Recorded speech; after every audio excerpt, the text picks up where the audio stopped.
tudo bem? Seja muito bem-vindo ao nosso canal aqui da Horus Marcas e Patentes. Você já conhece, aqui a gente fala de marcas, patentes, direitos autorais, mas hoje a gente vai falar de uma coisa não é muito diferente, né, Leandro? De marcas e patentes, porque envolve venda, Com certeza. né? Então nós vamos falar hoje de vendas. Vendas Verdade. que é o coração de todas as empresas, todo mundo vende, Com né? certeza. Tem pessoas que falam, mas eu não gosto de vender. Mas assim, todo mundo vende. Com Todo mundo certeza. se vende, inclusive. Se você é casado ou namora, um dia você já se vendeu também, né? Você tem que vender sua É imagem, verdade. né? Pra conquistar e tudo isso, né? Então, o Leandro Arruda, ele é aqui de Sorocaba, ele é sorocabano. Sorocabana. Empresário, começou a trabalhar aos 15 anos de idade. Isso. Em 2019, iniciou a carreira em vendas e já treinou mais de 1.000 vendedores e empresas como V4 Company, Vivo e Porto Seguro. Seja bem-vindo ao nosso canal, Leandro.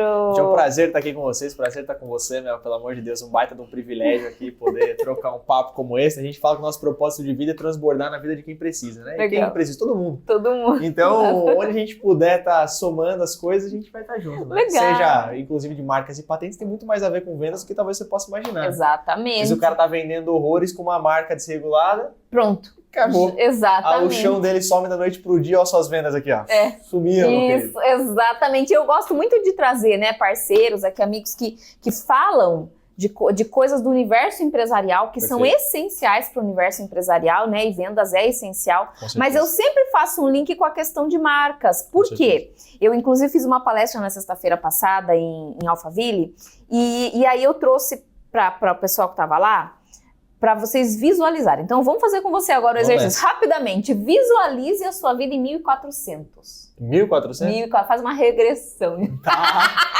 Não tinha carro, era carroça, ou a pé, ou burrico, É né? verdade. Não tinha escova de dente, não tinha pasta de dente, não tinha chuveiro elétrico, não Rapaz. tinha lavadora, não tinha televisão, não tinha celular, não tinha nada do Cenário que que a gente você conhece. tem na sua Meu Deus do casa. céu. Não tinha um micro-ondas pra você esquentar a sua comida. Um caos. Não tinha um fogão elétrico, nada. Perfeito. Você estava 100% à mercê da natureza. Certo. Não tinha luz. Sim. 1500 inventaram a prensa, que foi o começo dos livros. Certo. Aí eles começaram a imprimir livros e aí começou a necessidade de começar a estudar a proteção. 1800, por volta de 1800, começou a Revolução Industrial. Aí que começaram as primeiras patentes, porque daí começou a ter motor a vapor. Caraca. Aí começou toda a tecnologia que nós conhecemos hoje, que a gente acha que é garantido, não existia há 200 e poucos anos atrás. Perfeito. É verdade. Então, o mundo hoje em dia que a gente conhece, ele só é do jeito que ele é por causa do sistema de patentes. Perfeito. Porque Caraca, aí isso começou a vai ser vir, né? Porque assim, se você... Pense comigo, você que trabalha com vendas. Se você não vai ter uma remuneração pelo seu trabalho, por que você vai fazer esse trabalho? top. Eu não faço. Então, o sistema de patentes foi criado para remunerar os inventores, né? Perfeito. Para que eles tivessem aí 20 anos de exclusividade de uso, em alguns casos 15 anos, para que eles pudessem retornar o investimento que eles fizeram para gerar aquela invenção. Perfeito. Então tem tudo a ver com vendas, tá vendo? Com Achamos certeza. um link aí de Com vendas. certeza. Não, Tá e eu vou até mais longe do que isso, porque é tão importante o tema que você trabalha, né? Porque quando a gente pensa, né? Geralmente quando a gente sai da CLT, a gente vai empreender porque a gente cansa de construir casas no terreno de outras pessoas, né? Exatamente. Mas pior, acredito eu, do que você sair do terreno de alguém que você estava construindo e pensar que você está indo para o seu, é construir uma casa num terreno que você acha que é seu Nossa. e não é seu de verdade. Nossa. Que é um baita tópico, porque às vezes você Sim. construiu uma puta de uma mansão, a casa da sua vida, sua família tá lá dentro e no final das contas aquele terreno não era seu, meu querido. Você tava só se apropriando por ele, achando que você tinha uso capião e não tinha. Exato. Então chega alguém e toma basicamente a sua marca ali, toda a casa que você construiu por muito tempo, não era seu terreno. E aí você e sua família tem que sair, inclusive pagar uma multa indenizatória para a pessoa que de fato era a detentora dos direitos daquele terreno. Nossa. Então, marcas e patentes, acredito que é muito sobre isso. Às vezes você está Exato. construindo equity no terreno que não é seu, meu querido. Então, Exato. toma cuidado. Exatamente. Perigosíssimo. Muito bom, nossa, já começou Aí, ó. bombando esse vídeo, já cheio de insights, aí Aí, ó. vocês estão anotando? Então vamos falar de vendas, o coração da empresa. Me conte, como que aconteceu, como é que você começou nesse universo, Perfeito. por que você escolheu esse universo, o que você mais gosta nesse universo, conte tudo. Perfeito, vamos lá. Eu poderia ser muito vamos dizer assim, um cara muito espiritual, falar que eu comecei por conta de propósito. Mentira, gente, eu comecei porque eu queria dinheiro. É assim. A verdade é que a gente fala que elogio no mundo dos adultos é Pix, né? Tudo além disso aí, sonho de valsa, essas coisas aí, esquece. Se você dá sonho de valsa para os seus colaboradores na tua empresa, tem alguma coisa de errado, meu amigo. Não é Pix, tá? E aí o que acontece? Com 15 anos eu trabalhava como porteiro eletrônico, foi meu primeiro trabalho, eu trabalhava numa escala ali de... Cara, já teve vezes que eu trabalhei 12 por 36, eu era meio que... Eu sempre fui PJ, né? A minha esposa até brinca, nossa, tem que parar de se orgulhar que você não tem uma carteira de trabalho. É que eu nunca tive porque eu nunca fui CLT. Sim. Então, pro Estado, eu sou quase uma pessoa inexistente. Agora eu existo por conta do CNPJ e os impostos que a gente paga. Sim. Mas até então eu era um nem pro Estado, né? Eu nem existia. Sim. Então eu fiquei mais ou menos 2 anos lá trabalhando com atendimento. Atendimento público sempre foi uma coisa que esteve dentro de mim. Eu sempre fui um cara muito... que eu me considerava comunicativo. Mas na verdade eu só falava muito, que é muito diferente, né? A gente pode até falar sobre isso depois. Mas como eu falava muito, eu tinha um sonho de ser advogado, né? Que é muito mais status, né? É muito mais bacana você falar para sua família que você quer ser advogado do que vendedor. Do que né? vendedor. Geralmente a gente atrela a imagem do vendedor daquele cara do centro, né? Que vende sapato, enche o saco de todo mundo, tá cheio de dívida, o cara é feio, suado o dia todo. E assim, era mais bonito eu falar que eu queria ser advogado. E eu queria. E por muito tempo eu quis muito isso. Quando eu estava trabalhando, né, 17 anos, eu passei no vestibular da faculdade que eu cursei por 2 anos antes de eu trancar, que até hoje eu sou apaixonado pelas matérias. É direito mesmo, eu comecei, fiz na FAD aqui em Sorocaba, inclusive. Uma ótima faculdade, Baita a melhor, faculdade, né? A melhor faculdade provavelmente da cidade em relação a direito. Sim. Só que nesse meio tempo eu já estava estagiando em direito numa outra empresa, uma empresa de cidadania, inclusive daqui de Sorocaba, Melaré Cidadania, o nome da empresa, ainda existe, está aqui. Sim. Eu fui funcionário 00 deles hoje, acho que eles estão com mais de 25 colaboradores lá na empresa, bem legal. Nossa, que legal. Baita de uma empresa. Só que eu lembro de uma conversa em específico que eu tive com meus amigos da faculdade, e nessa época eu ainda não era vendedor oficialmente, né? Eu lembro de eu estar conversando, até contei isso hoje mais cedo. O pessoal, a gente numa rodinha assim, conversando, os caras, cara, por que você trabalha, né? Qual que é seu sonho, por exemplo, como profissional? E os caras, cara, eu quero ganhar 10 mil reais, por exemplo, de salário um dia. O menino falou, e eu olhava para aquilo ali, eu falava, caraca, é muito pouco isso aqui para mim, cara. E aí o outro olhava e falava, não, cara, eu não quero ganhar dinheiro, eu quero ser feliz trabalhando como promotor. Eu falei, eita, longe do que eu quero. E aí olharam pra mim e falaram, cara, o que você quer ser? Eu falei, cara, de verdade mesmo, sem glamour, eu quero ser rico. É o que eu quero ser, cara.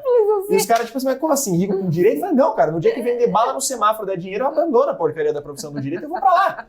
E os caras, nossa, por que você faz direito então? Eu falei, cara, porque foi a forma mais adequada de comunicar pra minha família que era o que eu gostaria, né? Eu tenho uma imagem de que advogados são pessoas bem-sucedidas. Coitado, mal entendia do universo, né? Tem tanto advogado, infelizmente, pelo volume de profissionais que a gente tem. Tem muito quebrado, infelizmente. Porque o advogado não aprende a vender na faculdade, né? É um ponto complicado. Ninguém aprende a vender na faculdade. A gente fala que... Aí perguntaram pra mim esses dias, né? Que faculdade que você fez? Eu falei, cara, eu fiz a faculdade das ruas, basicamente, né, cara? Eu tenho as manhas, é o que eu tenho, eu não tenho diploma, eu tenho as manhas. Assim, um dia, quem sabe, eu quero fazer uma boa faculdade, fazer uma AGV da vida, uma Link, por exemplo, que tá bem alta lá, do Álvaro, que eu sou apaixonado pelo projeto dele. Só que naquela época eu lembro que eu conversei com veteranos da faculdade, e eu perguntei pra eles, eu falei, cara, como é que tá aí a vida financeira de vocês? Eles, cara, a gente tá muito bem e tudo mais, a gente acabou de sair da faculdade, tô como associada no escritório, tô ganhando R$3.500 por mês. Nossa. Eu olhei e falei, nossa, não. E aí, nessa época em específico, eu tinha sido convidado para trabalhar como vendedor dentro da Melaré, porque eu era um cara muito bom na parte técnica de contratos, né? Era uma empresa de cidadania e eu fazia direito. Então, eu entendi o contrato de cabo a rabo, todos os processos internacionais, os trâmites e tudo mais. E eu sempre fui um cara que falei muito bem. Então, a dona da empresa, né, ela observou, ela falou, cara, acredito que você tem um potencial para você na parte comercial, até porque na época eu coordenava, eu fazia algumas reuniões para que os clientes não cancelassem contratos, né? Basicamente, eu era o CS, o Customer Success de churn, né, de cancelamento. E aí eu fazia com que os clientes não cancelassem. E ela, Leandro, cara, acho que é uma boa oportunidade colocar você no comercial. Eu falei, cara, não entendo porcaria nenhuma de vendas, mas vambora. E aí eu entrei com a cara e com a coragem. Aí eu, cara, graças a Deus, fiquei praticamente ali 1 ano e meio sendo top vendedor da empresa. Deu muito certo. E aí nessa mesma época foi quando eu perguntei pros rapazes. Eles falaram, cara, eu tava ganhando R$3.500. Eu falei, meu Deus. E eu com 18 anos na época já ganhava mais que os caras trabalhando com vendas. E eu peguei e falei, cara, eu não vou estudar 5 anos pra ganhar R$3.500, mas nem a pau, cara, eu não me odeio a esse ponto. Eu não me odeio. E assim, você que tá assistindo, que às vezes é advogado, cara, parabéns pela sua profissão, viu? É uma baita de uma profissão. Minha esposa é formada em direito. Eu amo a profissão. Só que eu não sou apaixonado pela profissão, cara. Eu preciso de algo que me remunere muito bem. E onde eu encontrei isso foi em vendas, né? Não existe talvez nenhum outro canal profissional que te renda tanto resultado num curto espaço de tempo com menos exigências. Em venda, para você ter sucesso, você precisa de disposição, técnica e cara de pau. É o que você precisa. E aí foi quando eu entrei. E aí, depois disso, cara, fui trabalhar numa startup do Rio de Janeiro, que eu fui convocado. Depois entrei na própria V4 Company, que é uma empresa que virou cliente nossa depois. E assim foi sucessivamente. Só que aí nessa época eu ainda trabalhava para alguém, né? E aí a gente começou a observar uma curva do mercado, né, na própria V4 Company. Para você que não sabe, V4 Company é a maior assessoria de marketing da América Latina. E lá dentro a gente via muitas empresas que investiam, cara, uma grana absurda em marketing, mas não tinham um resultado exponencial em vendas. E a minha unidade que eu trabalhava, inclusive a Muniz & Co, se assistirem, cara, uma baita de uma unidade, tenho muito orgulho de ter feito parte dela, o Guilherme e o Adriano Muniz. A gente fez um teste de começar a implementar treinamentos específicos para os times de vendas. Porque a gente observava que tinha uma série de oportunidades sendo geradas e o pessoal não sabia aproveitar as oportunidades, né? Como se você tivesse um centroavante que precisava de 100 oportunidades claras de gol para fazer um gol. Era uma porcaria, que merda de centroavante, né? Me desculpa. E a gente começou a treinar esses caras e a gente observou uma curva muito absurda na conversão e no faturamento das empresas. E eu olhei e falei, cara, é disso que eu vou abrir uma empresa. E aí foi quando eu saí da V4, eu era o cara que coordenava os treinamentos dentro da V4 Company, e eu saí e abri a Rudder, né, que é a minha empresa. E aí, graças a Deus, os primeiros 43 dias ali, a gente teve, acredito que foi R$150 mil em fechamento de contrato em 43 dias, porque a demanda do mercado é gigantesca nisso. E foi aí que eu me apaixonei ainda mais pelo coração das vendas, né? Que é venda. Coração das empresas, né? Que é vendas. Que é a venda. Exato. Então, a minha trajetória foi por uma oportunidade lá na Melaré. Depois eu me apaixonei por isso, mas eu não tinha tanto viés técnico. Quando eu entrei para startup, eu me aprimorei. Na V4 foi meu trampolim. E aí eu empreendi no negócio de alguém para depois empreender no meu. Que legal. E foi uma jornada bem rápida, foi né? Muito rápida. E você me falou 2 pontos aqui que eu tinha anotado. E, assim, a gente vê que hoje em dia a maioria das empresas investe muito em marketing, tráfego pago e fica impulsionando lá no WhatsApp, no Instagram, no Facebook, na Meta e tal. O que que acontece? Porque eu tenho certeza absoluta que quem está assistindo aqui já passou por isso. Fez anúncio e não consegue vender. O que é o problema? O que acontece? Perfeito. E como mudar o jogo, né? Vamos lá.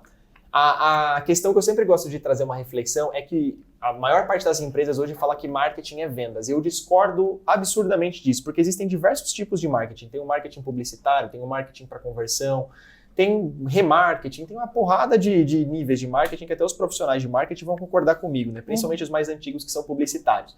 E o que acontece? A maior parte das empresas investe em marketing como se fosse um socorro. É como se esse cara discasse o 190, por exemplo, e falasse, salve minha empresa. Tipo, tá indo tudo pro ralo, acabou o cliente, ninguém tá vindo, eu vou investir em marketing agora. Perfeito. Só que a analogia que eu sempre gosto de fazer é exatamente essa do futebol. Vamos supor que você que tá me assistindo tem um meio campo, né, o cara que gera oportunidades pro atacante fazer o gol. O seu meio campista é sensacional. Você tem o Neymar, camisa 10, para gerar oportunidades pro seu atacante. Só que o cara que tá ali, camisa 9, é um camisa 9 muito fraco. Ele é horroroso, ele não sabe aproveitar nenhuma oportunidade gerada. É isso que acontece na maior parte dos negócios. As pessoas, elas injetam muita grana para gerar oportunidades, mas elas não se importam nem um pouco com quem faz a gestão das oportunidades trazidas pelo marketing. Então, é como se você tivesse uma potência de motor absurda e você não investisse no piloto. Você tem um trem desgovernado, basicamente. Sim. E aí é isso que acontece. O dono do negócio, cara, preciso vender mais. O que eu vou fazer? Vou entochar dinheiro, o cara tem 3 mil, 4 mil reais livre no caixa dele, ele vai lá e mete tudo isso aí em tráfego pago, porque o gestor, que é primo dele, tio dele, sobrinho dele, falou que ele tem que fazer isso. Sim. Aí não existe uma estratégia, não existe definição de perfil de cliente ideal, não existe processo comercial para receber esses leads, e aí o lead, ele vira uma commodity, basicamente. O cara vira pó. Exato. Pensa que você vai gerir, você hoje, por exemplo, dentro da Horus, por exemplo. Cara, vou aparecer com 10 mil oportunidades de venda. Você tem como gerir? Jamais. Não tem como gerir. Então, o volume, ele não é o interesse, a qualidade é interessante. Por quê? Porque quem aproveita vai ter mais assertividade. Sim. Então, talvez as pessoas que estão assistindo, cara, passem por essa dificuldade. O que eu falo para vocês é, marketing foi feito para divulgar o seu trabalho. Se o seu trabalho e se o seu processo é ruim, você só vai estar divulgando uma coisa ruim. A divulgação, ela não salva nada. Se eu tenho, por exemplo, um erro sendo feito no meu processo comercial de vendas, você não vai estar vendendo mais, você vai estar propagando e multiplicando a visualização daquele seu erro comercial. E isso é um grande problema, pode gerar uma imagem ruim para a empresa, porque assim, quando você atende bem, a pessoa às vezes não conta nem pra ninguém, né? Exato. Agora, quando você atende mal, meu Deus do céu, ele vai lá e conta pra 10, 15 pessoas, né? Exatamente. Então aí a sua imagem no mercado, você vai se queimando, na verdade. Não, com certeza. Né? Eu falo que talvez o segundo principal capital de uma empresa é a reputação. A reputação, ela vende muito mais do que um bom vendedor, né? Porque, por exemplo, quando foi a última vez que você encontrou algum empresário falando mal do produto que vende? Nunca. A gente nunca vai ver.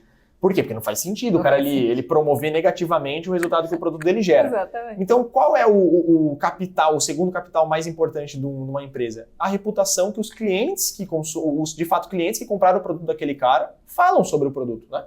Exato. Então, o elogio da Mel sobre o serviço da Horus, ele vale 10 centavos. Por quê? Porque você é a dona da Horus. Eu sou a dona. Sempre vou falar que é bom. É tipo elogio de mãe. Isso, não serve pra nada. Exatamente. A mãe vai falar que o filho é lindo sempre. Minha mãe mentiu pra mim a vida inteira. Graças a Deus que eu me tornei vendedor e minha esposa é linda. E aí eu sempre brinco, eu falo assim, você quer saber Vendeu se o cara bem, né? Você quer saber se o cara é um bom vendedor? Olha pra esposa e namorada dele. Se for meio torta, é porque o cara é péssimo como vendedor. É basicamente essa linha, eu vou ser cancelada nessa brincadeira. Mas a gente faz muito essa brincadeira, cara. Muito bom, É doideira.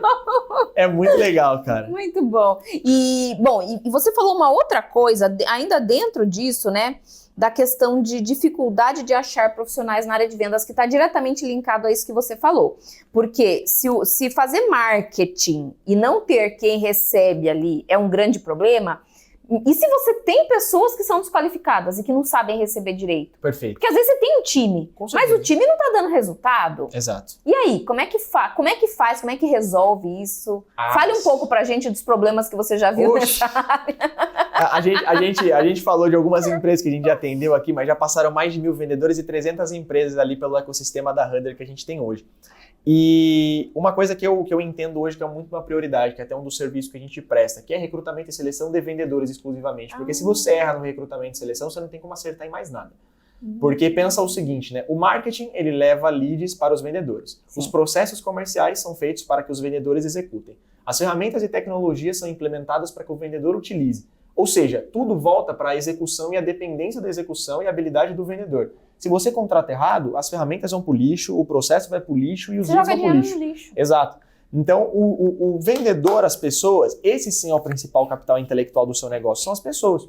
Porque sem as pessoas você não consegue executar nada. E qual que é o maior erro, talvez, das empresas nesse ponto? É contratar por currículo, eu vejo, né? Igual, a gente hoje tem uma crise de capital de mão de obra, de capital de pessoas dentro do mercado em relação a recursos de pessoas. Não quer mais trabalhar, né? Também, né? Exato. Tá difícil. Tem dois pontos. Primeiro, existe uma crise muito grande hoje de pessoas que acham que querem ser empresários e não querem, né? Esse é um ótimo tópico. Porque, gente, ser empresário não é pra todo mundo, né? Não é pra todo mundo. A gente tá aqui hoje numa sexta-feira gravando esse podcast, mas pra estar aqui é uma construção. Meu Deus, é uma agenda que você tem que fazer, uma baliza ali e jogar compromisso pra isso, pra cá. Por quê? Porque a gente trabalha, eu falo que eu sou 24/7. Toda vez que eu tô acordado, eu tô trabalhando. Eu falo pra minha esposa, isso foi inclusive um acordo que a gente fez quando a gente casou. Eu falei, amor, enquanto eu estiver acordado, bem provavelmente eu vou estar trabalhando. É assim, às vezes eu vou estar pelo celular, daqui a pouco vai aparecer um call, por exemplo, pra eu fazer com o time. Sim. Vai aparecer, porque é a necessidade, é o preço a ser pago, né? Sim. E aí o resultado é colher viagem, é colher esse tipo de coisa. Daqui a um tempo, mas é um longo prazo. E a maior parte das pessoas hoje, principalmente o pessoal da minha geração, né? Eu abraço essa dor. O pessoal, eu não falo que eles são descompromissados, mas eles detestam compromissos a longo prazo. Isso. Tanto é que a gente tem uma crise hoje de pessoas que não casam, e eu sempre falo sobre isso porque eu acho que todos os males da sociedade estão linkados à família, ou à ausência da família, né? E aí, por exemplo, a gente vê pessoas hoje da minha idade que têm medo de casamento, porque são compromissos a longo prazo que quase que irreversíveis até pouco tempo atrás, né? Hoje um divórcio você consegue fazer em um dia. Muito rápido. Mas isso é muito perigoso e a gente vê isso aí sendo respaldado no mercado de trabalho. Sim. São pessoas que outrora gostariam de empreender em negócios de outros empresários, hoje o cara ele prefere ser PJ sem compromisso nenhum, para ele trabalhar algumas horas ali. E cara, até aí você tá tudo certo. O problema é quando a gente romantiza a vida do empresário, a gente esquece que existem pessoas que precisam trabalhar para nós e que trabalhar para empresas que crescem não é tão ruim quanto as pessoas pensam. Exatamente, Né? Não, você tá lá no movimento de crescer também, Exatamente. Por exemplo, o meu processo de abertura de empresa, ele com certeza é devido, logicamente, primeiro a Deus, amém, mas também ao trampolim que a própria V4 me deu, cara. Sim. Eles investiam em cursos de G4 Educação de 15 mil reais pra gente, tudo certo. Então, todo o meu know-how que hoje eu tenho, ou que no início da empresa eu tinha, foi construído nas empresas que eu trabalhei. Sim. Então, a empresa que eu tenho hoje, cara, eu devo tudo às empresas que eu trabalhei. Sim. Então, é um processo muito validado, né? E hoje as pessoas, elas desvalorizam isso. Elas acreditam que por ver um corte de alguém, do fulano de tal que é coach e tudo mais, o cara, abre sua empresa amanhã, beleza. O cara, ele abre a empresa. O cara, ele não entende nada de finanças. O cara não tem grana pra fazer marketing. Ele não entende de venda. Não sabe vender. Exato. E aí a gente cai numa falácia de que empreender é muito fácil. Não é. A gente já falou sobre isso. Exato. E aí isso é respaldado no mercado de trabalho, na contratação de você que está ouvindo, por exemplo. Né? A gente tem uma dificuldade de contratar vendedores compromissados. Sim. Por quê? Ou o cara ele contrata errado ou não tem gente. Isso aí é um puta ponto, né? A gente contrata a gente lá na Hudler, a gente terceiriza essa operação. A gente tinha um banco de talentos com mais de 350 vendedores previamente qualificados. De um ano para cá, esse banco de talentos caiu para, acho que, 100 pessoas qualificadas. A maior parte ou começou a empreender, e amém, porque o empresário é quem é a locomotiva do Brasil, tá tudo certo. Mas tem muita gente que desengajou, o cara tá fora do perfil. Sim. De um ano, ele desengajou 100%. Sim. E aí tem empresas, cara, vou abrir uma vaga de vendedor, pega o currículo do cara, esse cara trabalhou no Itaú, esse cara trabalhou no, sei lá, na Vivo, na TIM, na Claro. E é o tópico que eu trago para vocês, é que, gente, vendedor não tem passado, não se contrata vendedor por currículo, se contrata vendedor por performance. Vender é igual jogar futebol, é momento. O Neymar de 2015 no Barcelona era um cara, o Neymar no Santos hoje é outro. Eu jamais contrataria o Neymar para o meu time hoje se eu fosse comparar com performance. E aí o problema é que o gestor, ele pega o currículo, nossa, cara, tantos anos, não faz uma simulação de venda, não fala com o antigo gestor, não observa quantos meses o cara tá sem bater meta, o motivo dele sair da empresa, só observa o currículo. E aí você contrata a técnica e esquece do comportamento. Nossa, isso é importante. Pausa só pra ver se tá gravando. Vai lá. Vamos torcer pra que sim. Tá gravando. Tá tudo certo. A memória bate forte também, né, cara? A memória. Por isso que eu fiz até backup, pra ter memória. É verdade, cara. Bom, mas vamos continuar aqui na questão de encontrar profissionais na área de vendas, né? Então, assim, como encontrar esses talentos? Porque assim, existem aquelas pessoas que falam assim, eu vou contratar o cara e eu vou formar ele dentro da empresa. Ótimo. Ou às vezes aquela pessoa não tem esse tempo, né, para formar o cara e aí já quer o cara pronto. Mas às vezes a área de atuação, por exemplo, a nossa área, marcas e patentes, é muito complicado. Com certeza. Né? Assim, as pessoas não entendem o que a gente faz direito, entendeu? Então, assim, como que você treina uma pessoa? Como que você contrata uma pessoa pronta, que às vezes não tem? Então, como que faz a gestão disso? Dessa questão de encontrar talentos para cada área específica? Perfeito. Eu tenho 2 pontos, né? Se você tem urgência e você não tem tempo, né, basicamente, tenha dinheiro. Porque quanto mais pronto o profissional ali precisa ser, mais caro ele vai ser. Esse é um tópico. Hoje, por exemplo, para você, tem empresas que a gente contrata, né? Por exemplo, aqui mesmo em Sorocaba, um cliente nosso que a gente ama, inclusive um abraço para o Pana Tóxicas aqui, é o BuRH, é uma plataforma de recrutamento e seleção. A gente utiliza eles para fazer o nosso trabalho de recrutamento e seleção. A gente fez um processo lá para eles de estruturação de plano de remuneração e um vendedor lá dentro vai ganhar mais ou menos uns 7 mil reais, 8 mil reais de fixo. Nossa. Fora o comissionamento. Porque a gente precisa de um cara muito bem, cara, com um nível de autoridade, de consciência muito diferente. Tá. Porque o que acontece? A maior parte das empresas quer pagar o mínimo e receber o máximo. Isso. E aí, às vezes, tem um monte de gente que tá escutando a gente que fala, cara, meu vendedor não ganha nem salário fixo, ele ganha só comissionamento. Cagada, tá? Se você tá me ouvindo aqui, para isso aí o quanto antes, cara. Porque você está transferindo o risco da sua operação para o seu vendedor. E o seu vendedor, ele não tem a responsabilidade de arcar com o risco que você quis abrir o CNPJ. O que você tem que fazer, por exemplo, é o quê? Cara, hoje eu tenho 4 vendedores que são 100% comissionados e não tem salário fixo. Quanto você está pagando para eles por mês? Cara, eu tô pagando 7 mil reais por mês para cada um vendedor só de comissionamento. Tá certo, cara, você quer vender mais? Quero. Já que você está tendo basicamente 7 mil reais por gasto por pessoa, bota 5 mil reais de salário fixo e 2 mil reais de variável. Você vai ter o mesmo gasto. Só que eu garanto para você que você vai conseguir achar um vendedor muito mais qualificado com 5 mil reais de salário fixo. E assim, não vem aquela questão do vendedor que precisa de salário fixo não se garante. Não é assim, cara.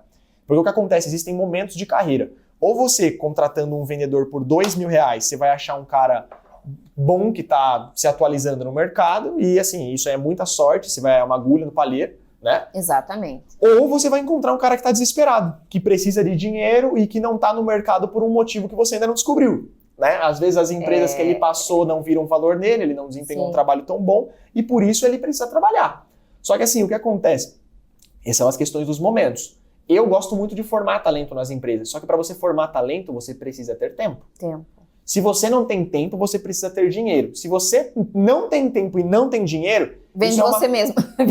Isso é o claro demonstrativo de que você falhou em algum processo de gestão. E aí o que acontece? Aí entra, por exemplo, a Rudder nesse tipo de conversa. Porque os caras falam, Leandro, eu não tenho tempo de treinar meu colaborador. Cara, se você não tem tempo para destinar para as vendas da sua empresa, você não tem tempo para sua empresa. Porque se vendas não rolar, nada rola, meu irmão. Então, é aí que a gente entra. Putz, cara, você não tem tempo para treinar? A gente treina. E aí entra toda a esteira de produto. Mas o que eu falaria, como trazer funcionários, colaboradores muito bons para as empresas, primeiro ponto, dinheiro, gente.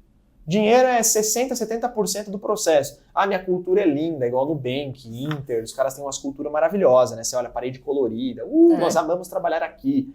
Cara, remuneração, elogio de adulto é Pix. Se não for bem pago, a pessoa não trabalha bem, né? E outra, a gente hoje em dia tem uma vida muito cara, com certeza, né? Cara. Que a gente vai falar disso, né? Perfeito. A gente tem uma vida muito cara e o cara, assim, se você quer uma boa pessoa para trabalhar na sua empresa, eu entendo que você quer uma pessoa que se veste bem, que tá de bom humor, não é uma pessoa que tá o tempo todo ali com medo, tipo, ai meu Deus do céu, não tenho dinheiro para pagar minhas contas, como é que eu vou sobreviver? Porque uma pessoa numa pressão psicológica dessa não vai trabalhar bem também, né? Não trabalha. Então, é um conjunto de coisas, né, que você tem que olhar para o seu funcionário. Principalmente para o vendedor, que vai ser a cara da empresa. Muito. Vendedor desleixado, cara, não existe. Eu lembro que quando eu trabalhava como vendedor para outras empresas, cara, eu ia trabalhar de CG, que era o que eu tinha, CG e ônibus, que era o que eu tinha dinheiro na época, né? E no meu primeiro trabalho eu ia de bike, era 3 km para ir, 3 km para voltar. Fazer um gel magrinho, né? Minha esposa começou a me namorar nessa época, eu falei que ela me comprou na planta. Só que o que acontece? Eu nunca deixei de ser bem arrumadinho quando eu comecei a trabalhar com vendas. Cara, era... Logicamente, né? Aí existe o papel da empresa também. Não cobre do seu vendedor que ele seja um cara muito bem arrumado se você não dá recursos financeiros para ele fazer isso.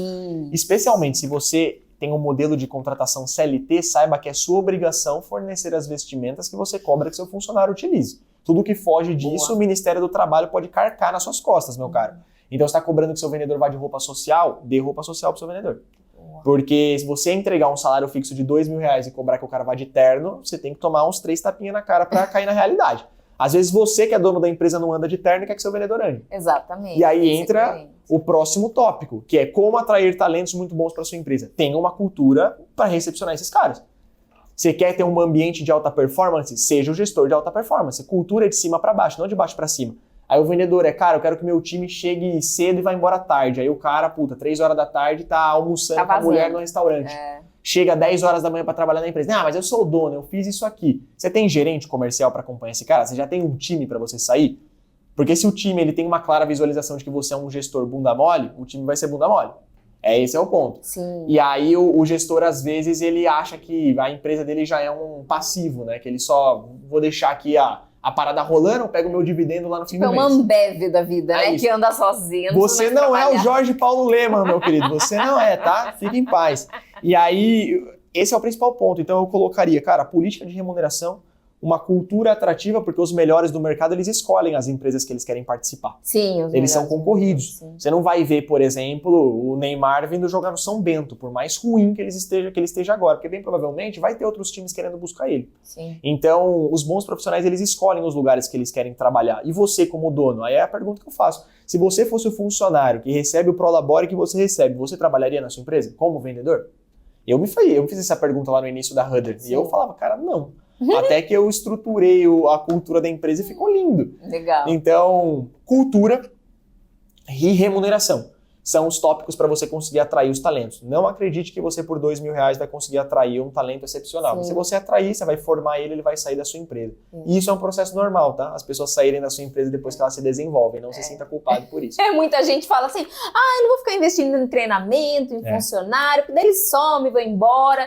Meu, é assim que funciona a vida, né? E nós fizemos isso, né? Nós saímos em algum momento, abrimos a nossa empresa, que às vezes não tem nada a ver com a empresa que a gente começou antes. Perfeito. Então, assim, é o ciclo da vida, né?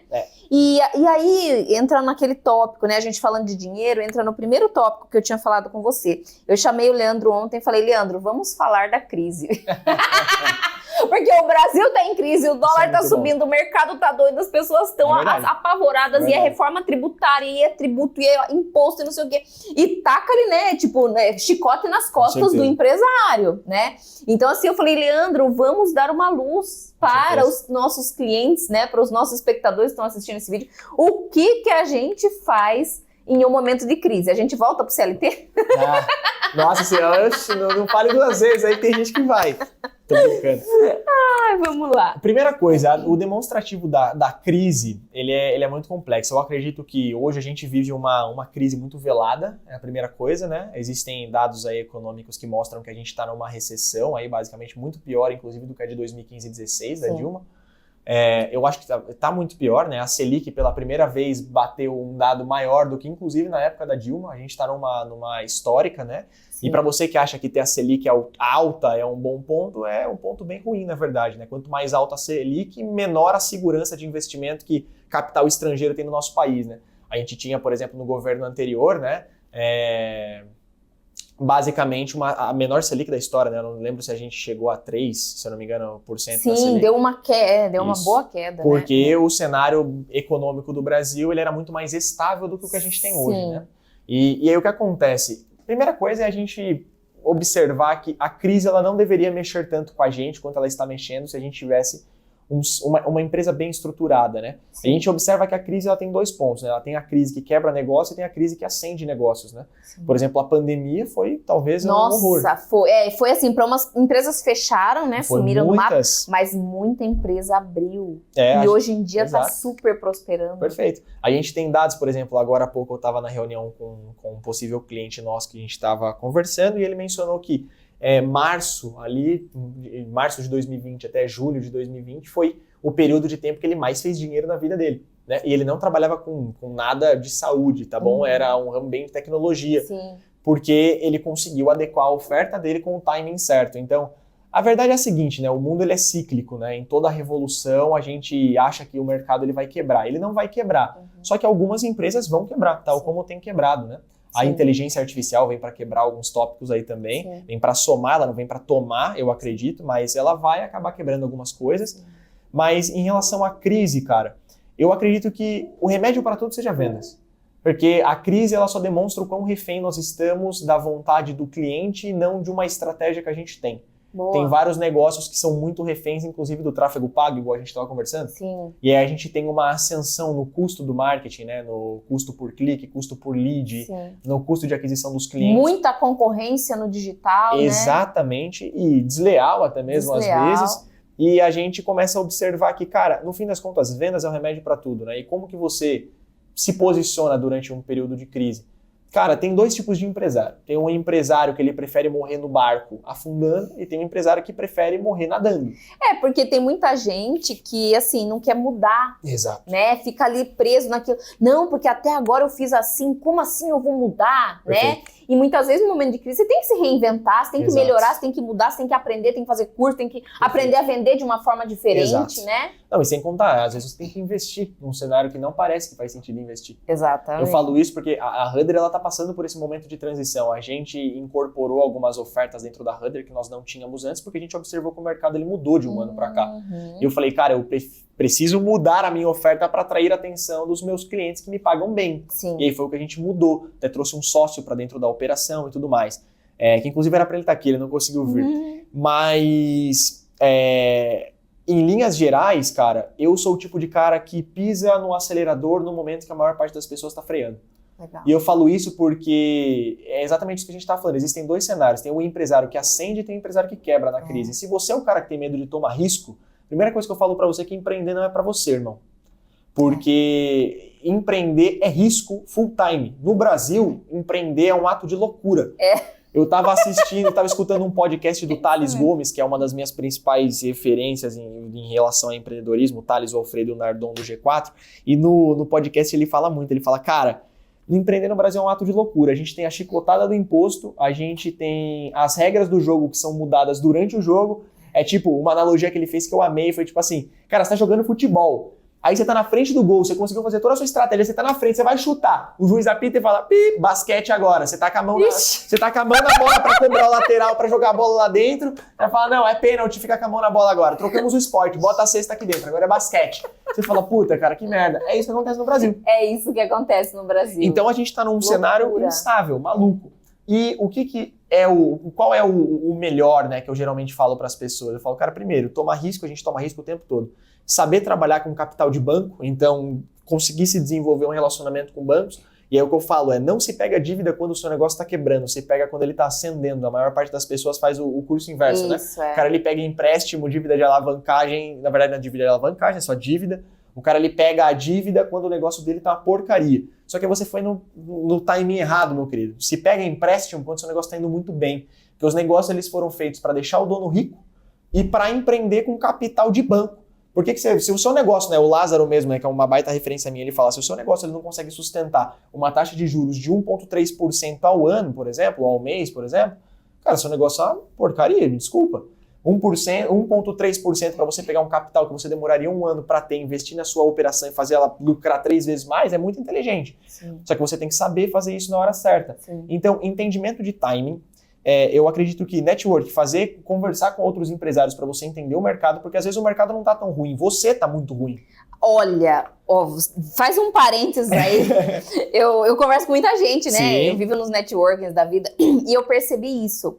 A energia que a gente emana ou a energia do ambiente que a gente pega, que a gente absorve, faz total diferença. Porque dependendo do lugar que você vai, da pessoa com quem você conversa, às vezes essa pessoa te suga de um jeito, esse ambiente te suga de um jeito, você começa a ver só coisa ruim no mundo, tudo ruim. A minha empresa tá ruim, olha as dívidas, olha... E assim, há uns anos atrás, durante a pandemia, tava muita gente negativa, né? Muito. E aí eu comecei a sair disso, parei de ver notícia, parei de ver tudo. Eu não vejo mais nada hoje em dia. Umas coisas ou outras só pra estar atualizada, mas assim, eu parei de ver. E agora eu converso com pessoas que vivem vendo notícias. A gente vive em 2 lugares diferentes. Porque enquanto a minha empresa tá crescendo, eu tô fazendo as coisas, a outra pessoa tá lá. Parece que tá morrendo já tá até com a cara meio assim, chupada, sabe? Definhando, né? Tá definhando, ótimo, bom ponto. E é um bom ponto, porque assim, a gente como empresário, a gente tem que ser muito autocrítico em relação ao nosso modelo de negócio. Eu falo que eu tenho que matar o meu modelo de negócio pelo menos 2 vezes por ano, que é o sentar e olhar, cara, onde é que estão os pontos críticos que eu posso me quebrar daqui a um ano, por exemplo. Sim. Onde eu vou ser engolido por inteligência artificial, por exemplo, tem muito negócio que tá com medo de fazer essa conta. Cara, se você não fizer essa conta de entender onde você será substituído, a sua empresa ela vai quebrar. Então eu prefiro um ano antes disso acontecer, sentar e observar quais são os riscos do meu negócio e me blindar quanto a isso, desenvolver novas ofertas, novos canais de receita, para que eu não fique à mercê do Lula, que já não tem nem todos os dedos para segurar nossa mão, meu querido. Então, a gente hoje tem um judiciário que é uma porcaria. A gente tem um ministro da economia que é um lixo. Tudo tá horrível. Cara, o INPI, né? A gente tava conversando, o INPI não tá ajudando. Então, o que eu falo pra vocês, cara? O melhor antídoto, o melhor remédio pra vocês durante a crise. Se movimentem. Nenhum modelo de negócio foi feito para durar para sempre, o que significa que a sua empresa não vai te dar a renda que você quer pelos próximos 60 anos se você não se mexer. Exatamente. E o Brasil, eu tenho amigos, né, porque eu sou jovem, gente, eu não passei por tantas crises ainda. Nós somos jovens, né? Isso. Então, assim, o Leandro é mais jovem ainda, a gente não passou por tantas crises, mas os meus amigos, meus sócios, as pessoas mais antigas, né, que já passaram por muitas crises, sempre falam, o Brasil é um país que vive constantemente em crise. É verdade. Então, se você não aprender a navegar pelas crises e se reinventar a cada crise, vai quebrar, né? Quebra, e daí você vai ficar, que ó vida, ó azar, ó céus, né? E nunca vai conseguir prosperar de fato, né? Olha um negócio bem interessante que você falou da instabilidade. A Rudder, quando ela nasceu, Rudder, pra quem não sabe, a tradução literal, né? R-U-D-D-E-R, que é o nome da empresa. Rudder quer dizer leme, timão de navio, tanto né? que o logotipo Exato. Né? É estilizado. E quando a gente criou a empresa, né? A mente por trás do design que fez isso aí, que é o Rodrigo de Paula, que é um cara sensacional aqui de Sorocaba, ele falou, cara, o lema da empresa vai ser conduzindo empresas em meio aos mares do empreendedorismo, né? Uau! Então, por quê? Porque é instável, inclusive no Brasil. Isso.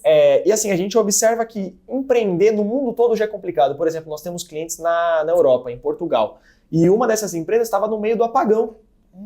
E assim, como que você prevê um apagão? Como que você prevê uma pandemia? Não tem como. E aí, se você for ficar preso ao seu modelo de negócio, se você for apegado ao seu modelo de negócio, você vai se quebrar.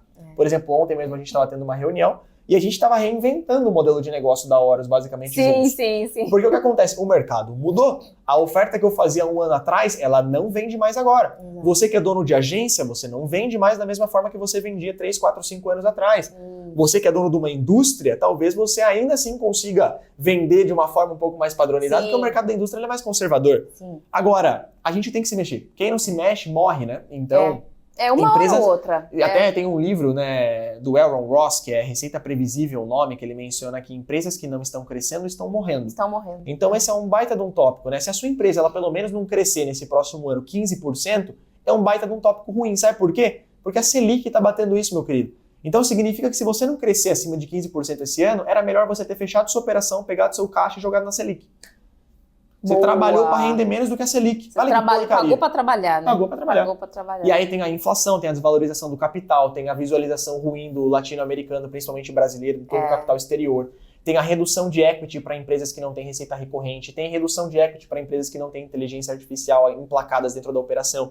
Então, o mercado hoje ele cobra essas coisas. Você sabia disso? Você está acompanhando as tendências do mundo? Às vezes você está tão imerso na tua operação de venda 7x7 que você nunca sentou para conversar com alguém sobre tecnologia, sobre um cara que tem menos de 30 anos, porque você é tão bom, que você tem 50 anos de empreendedorismo, só que o amiguinho tem 20, 30 anos, está faturando mais do que você com menos funcionários e menos volume de trabalho. Inúmeras vezes mais. A gente vê a molecada entre 20 e 30 anos aí abrindo negócios, você é um exemplo, né? Assim, faturando números que pessoas muito mais velhas, às vezes na vida inteira, não conseguiram faturar. Né? Você vê os unicórnios, né? De 1 bilhão por aí. Bom, então eu quero agradecer, Leandro, a sua presença aqui. A gente já tentando gravar pela terceira vez esse vídeo e agora vai dar certo. Vai dar bom, vai dar bom, porque deu um probleminha técnico aqui, então eu quero pedir para você deixar pra gente uma dica, né, pro pessoal, pro público que assiste a gente. Tem seguidores meus, tem seguidores seus, tem pessoas que eu nem sei de onde vieram, não sei qual que é o background, se é CLT, se é empresário, né, se tá começando agora. Então, assim, pensando em todo esse cenário atual que a gente tá vivendo hoje em dia, né, esse cenário de crise, de pessoas meio desesperadas aí, que querendo vender, que não sabe o que faz da vida para conseguir vender mais. Dá uma dica aí de como escalar vendas, como ganhar mais dinheiro. Perfeito. Tem 2 tópicos. Na verdade, eu acredito, tem um que eu levo muito comigo lá dentro da Rudder, que direção é mais importante do que velocidade, porque tem muito negócio que acaba focando muito na atração inicial e acaba esquecendo do longo prazo, né? Boa. E eu falo que o teste mais importante que a gente tem é o teste do tempo. Você pega, por exemplo, a Bíblia, né, que é o livro mais antigo do mundo e é o livro mais vendido do mundo também, né? Então, nada que é ruim se perpetua por tempo demais. Sim. Então, o teste do tempo ele é muito importante. Eu falaria muito sobre a direção, porque tem muito empresário que vive pelo amanhã, né? A gente, principalmente dentro dessa recessão que a gente mencionou, dessa crise, tem muito empresário que, cara, basta cada dia o seu mal, o cara tá pensando na conta que ele vai pagar amanhã. Só que eu convido vocês a saírem do automático. Façam um plano de negócio, um planejamento pelos próximos 6 meses. Coloquem metas audaciosas pelos próximos 2 anos, né? Eu falo que todo negócio ele nasceu para ser vendido, herdado ou quebrado. Então, a gente está sempre pensando no longo prazo, não no curto prazo, né? Se a gente está só vivendo nesse modo de sobrevivência, você tem um emprego muito caro. É basicamente isso, né? Às vezes você é minimamente remunerado por isso, mas compensando as horas de trabalho, você trabalha muito para ganhar muito pouco. Exatamente. Então, é esse ponto, e eu acredito que o principal de todos que eu traria seria não seja dependente de um só canal de venda, né? Existem muitos negócios que a gente vê que o cara ali só trabalha tráfego pago, por exemplo, e isso é um baita indicativo de que o seu negócio não é um negócio maduro e previsível. Às vezes você tem 3, 4, 5 meses de subida em relação a tráfego pago, mas a pergunta que eu faço para você é, se o seu negócio parasse de rodar tráfego, ele ainda assim continuaria vendendo? Você tem uma máquina de recomendações previsível, né, estruturada, você tem um time de vendas carnívoro, por exemplo? Porque hoje a gente tem empresas que são herbívoras, né, 100%. O lead, ele cai dentro do time de vendas, o time de vendas vende, e se não tiver lead, o time de vendas reclama e não bate meta. Então, eu falo que talvez a maior dica que eu poderia dar seria não dependa de um canal de venda, mas conte com a maior parte deles, né? A gente tem 4 canais de vendas, né, que é prospecção ativa, recepção passiva, que é tráfego pago, eventos e recomendações. São 25% de potência dentro desse motor, né, para cada um desses canais. Então, ao invés de você depender de 25%, conte com os 4, para que você não dependa de um só, mas que você conte com todos, né, que você tenha múltiplos canais de receita. Basicamente um motor híbrido de carro, né? Se o motor elétrico acaba, o combustão tá ali. Se o de combustão acaba, o elétrico consegue sustentar por um período de tempo. Boa! Então, o negócio sustentável, eu acredito que é isso. Ele é um negócio equilibrado em partes em canais de venda que dão saúde emocional e financeira para o seu próprio dono. Então, que legal. Esse é um baita top. Nossa, muito bom. E uma outra coisa que um bônus, né, que eu ia falar, que a gente tava falando aqui no off, Perfeito. As pessoas têm que parar de ter medo de falar de dinheiro. É verdade. Né? O pessoal fala, porque assim, o Leandro tava aqui nos bastidores falando não sei quantos mil, e não sei o que, quantos mil, e não sei o que, como que é 20 mil vezes 30 mil, e não sei o que. E assim, eu vejo que as pessoas têm medo de falar de dinheiro. É verdade. Né? E assim, todo mundo precisa de dinheiro, todo mundo precisa ganhar dinheiro, Perfeito. Mas eu vejo que tem muita gente que tem bloqueio, ou de ganhar, ou de fazer a gestão, né? Perfeito. Tem medo de olhar os números, olhar as planilhas e de repente ajustar uma estratégia. Esse é um bom ponto. Né? Porque se você não vê os seus números, você não consegue ajustar, porque você não sabe pra onde você está indo, né? Perfeito. Então o que você falou de colocar a direção, né, ir para a direção correta, porque se você vai para a direção errada, você só está indo mais rápido para a direção errada e vai quebrar a cara mais rápido, né? Exato. Esse tópico de, por exemplo, você conseguir ter esse direcionamento, ele é muito importante, e principalmente nessa questão que você mencionou anteriormente, dessa parte de, como que você falou mesmo? Esqueci, me fugiu a palavra, me ajuda aí. Dessa definição que você fez. De ter medo? De ter medo do dinheiro. Ter medo Esse do é um dinheiro. bom tópico. Ter medo. A questão Bloqueio, né? De falar de dinheiro ou de fazer a gestão do dinheiro dentro da sua empresa é muito perigosa, porque se você tem medo da reunião com o financeiro, é porque você sabe que tá ruim, meu cara. Então, se você sabe que tá ruim, por favor, mude sua estratégia, não espere que milagrosamente as coisas aconteçam, né? Isso. E eu vejo que isso acontece muito dentro das pessoas que, inclusive, acreditam na mesma coisa que eu, né? A gente é cristão. Sim. E a gente acredita, logicamente, que Deus ele é o Deus do impossível, mas para ele ser o Deus do impossível, você tem que fazer o possível. Exato. Então, Boa! ele lida com milagre, né? Ele lida com milagre, mas você tem que fazer o óbvio aqui na Terra. Isso. Então, não tem como ele multiplicar sua conta bancária se você não faz a gestão para saber o que você está gastando. Exato. Não incorpore o caixa da sua empresa, não pegue um prolabore maior do que você pode. Sim. E é isso, né? Venda mais do que você gasta. Esse é um ótimo ponto. Não é gaste menos do que você ganha. Venda mais do que você gasta. Venda mais. Se você quer aumentar o seu padrão de vida, por exemplo, Exato. Corre, faz uma estratégia comercial, chama o Leandro, Olha né? só. Que ele ajuda Com certeza. vocês, né? E tem um outro conselho que eu daria muito para as pessoas, que quando a gente está num momento de crise, a gente sempre entra no modo economia de energia, né? Isso. Não entrem no modo economia de energia. Eu falo que existem dois tipos de pessoas. A pessoa que ela é motivada pela cenoura na frente e a pessoa que é motivada pela cenoura atrás. Eu sou geralmente o cara que é motivado pela cenoura atrás, então lá ele 1000 vezes, né? Mas quando nesses momentos de crise, eu tendo a fazer compromissos financeiros que me impossibilitam relaxar, porque o comodismo ele é o principal impossibilitador de avanço. Ótimo. Então, sua empresa está precisando vender mais, cara, faz algum tipo de investimento que vai obrigar você a trabalhar mais.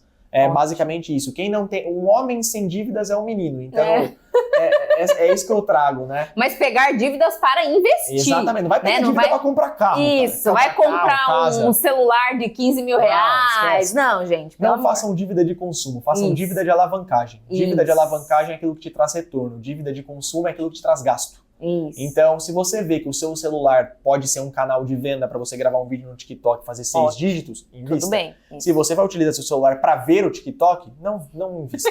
Bom exemplo. É exatamente isso. Se você for o produtor de conteúdo, faça. Se você for o consumidor, não faça. Basicamente isso. Muito bom. E deixa seus contatos, Leandro. Como é que o pessoal pode te achar? Com certeza. Gente, meu Instagram é leandroarruda.rd. Esse é o meu Instagram pessoal, ali onde eu faço também várias postagens. Eu também faço uma nutrição de conteúdos de vendas, gravo reuniões de vendas, está sempre por ali para você que quer aprender mais de vendas, é um ótimo canal. O Instagram da Rudder, da empresa, né? É Rudder, RUDDER.ofc.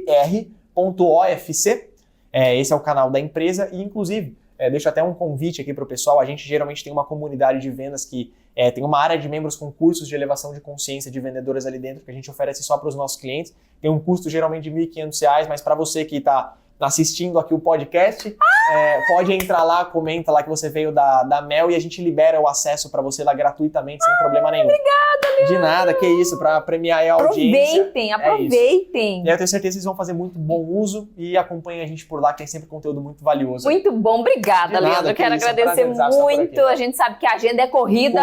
A gente teve que regravar 3 vezes esse vídeo, é verdade. mas deu certo. Tá tudo certo. Graças a Deus. É isso aí, cara. E a mensagem que fica é: venda mais. Venda mais. Venda mais e venda melhor. Venda melhor. Nem sempre você que está vendendo muito está vendendo bem. Às vezes está comprometendo sua margem por um desconto, está quebrando vendendo. Então foque na qualidade, não na quantidade. Isso é um ótimo ponto. Venda inteligente. Venda inteligente. Inteligência comercial é um ótimo tom. Muito bom. Nossa, adorei. Adorei mesmo. Obrigada. Mel, obrigado. E gente, obrigado. Obrigada a vocês. Tchau, tchau.